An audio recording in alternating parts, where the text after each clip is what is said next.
মন খারাপের নির্দিষ্ট কোনো সংজ্ঞা, কারণ বা কাঁটা তার দেওয়া কোনো সীমারেখা নেই।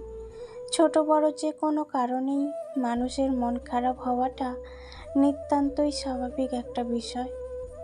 কিন্তু হ্যাঁ, সবার মন খারাপের ধরন এক নয়। কেউ হয়তো বুকের মাঝে পাহাড় সম কষ্ট সামলেও সবার সাথে হেসে খেলে বেড়াতে পারে। কেউ আবার সামান্য কিছুতেই কেঁদে কেটে একাকার হয়ে যায়।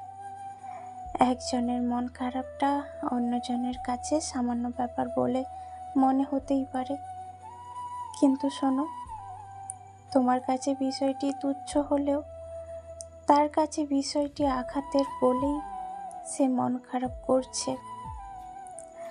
তাছাড়া তাছাড়া সবার সব বিষয়ে সহ্য ক্ষমতা এক হয় না। তাই কারোর মন খারাপ নিয়ে হাসাহাসি করাটা বড্ড বেমানান।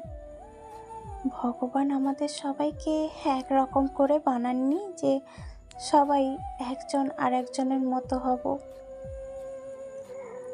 আর মজার ব্যাপার কি জানো, যারা যারা অল্পতেই কেঁদে ফেলে, সামান্যতেই ভেঙে পড়ে, তারাই একসময় জীবনের সবচেয়ে কঠিন পরিস্থিতিগুলো শক্ত হাতে সামাল দেয়। তোমায় তাদের নিয়ে ভাবতে হবে না। তুমি শুধু নিজের মুখে লাগাম দাও, যাতে তোমার কোনো কথা কারোর কষ্টের কারণ না হয়ে দাঁড়ায়।